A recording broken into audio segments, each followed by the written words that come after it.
तुम रील क्यों बना रहे हो? ये भी तो बिद्दत है ना। फोन पे किस सहाबा ने बात की थी, ये भी तो बिद्दत है ना। पिज्जा खाना कौन सी हदीस में लिखा है, ये भी तो बिद्दत है ना। दोस्तों, ऐसे ही जाहिलाना सवालों का जवाब है। अरे मेरे चोमू, ये तुम्हारे जाहिलाना सवाल के जवाब में दिए गए इल्ज़ामी जवाब होते हैं। अब खुद को भी पता चल गया कि ये जाहिलाना सवाल हैं। जिस तरह तुम पूछते हो कुंडे कुरान में कहाँ है, मिलादुन नबी कुरान में किस आयत में है, तो इसी तरह जाहिलाना सवाल तुम्हारी तरफ से होते हैं, ये उसके इल्ज़ामी जवाब दिए जाते हैं। अब खुद को भी मालूम चल रहा है कि ये एतराज़ या सवाल जाहिलाना होते हैं, क्योंकि कुरान हदीस के अंदर हर चीज़ इस तरह नाम से नहीं होती। जैसे पिज़्ज़ा और बिरयानी, जिस तरह तुम हर चीज़ को कुरान हदीस में नाम के साथ मांगते हो।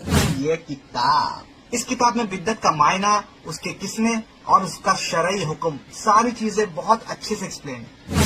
वाह रे मेरे मुनाफिक आज़म, अब तुम्हें बिदअत की किस्में भी दिखाई देने लगी।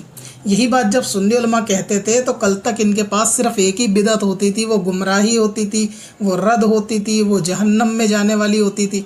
अब इनके मौलाना ने जो किताब लिखी है उसमें बिदअत की किस्में भी बयान की गई हैं, और ये शरई हुक्म नहीं होता, शरई हुक्म होता है। ऐसा तो ये किताब शेख सालेह अल फौजान ने अरबी में लिखी थी, लेकिन लिखी ही क्यों है? जब कुरान और बुखारी मार्केट के अंदर मौजूद है तो तुम्हारे मौलवी को किताब लिखने की ज़रूरत ही क्यों पड़ गई? नबी पाक तो ये मौलवी प्रोफेशन छोड़ के ही नहीं गए थे ना। तो जब कुरान था, बुखारी थी, क्या उसके अंदर तुम्हें हदीस की किस्में नहीं मिली? क्या उसके अंदर बिदअत की किस्में नहीं मिली? तो इसलिए किताब लिखने की ज़रूरत ही क्या है? जब कुरान हदीस मार्केट में आता उसको खुद पढ़ो, बात ख़त्म। किसी मौलवी की किताब पढ़ने की क्या ज़रूरत? और ये मौलवी किताब लिखने वाला मौलवी बना कैसे? किसी मदरसे में जाके बना, तो पढ़ने की तो ज़रूरत ही नहीं थी। जब बुखारी और कुरान मार्केट के अंदर मौजूद था तो फिर इस मौलाना ने किताब लिखी ही क्यों है?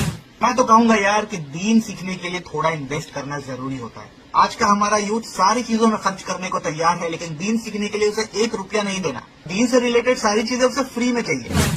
अरे मेरे चोमू, इसी तरह मस्जिद के अंदर भी 10 खर्चे होते हैं, बिजली का बिल होता है, वहाँ 10 फैसिलिटी नमाजियों के लिए होती है, मदरसे में रहने वाले बच्चे होते हैं, उनका खाना पीना होता है। जब यही चीज़ के लिए इमाम या उलमा कहते हैं कि मस्जिद के अंदर चंदा दो, तो तुम उनको चंदा खोर कहते हो।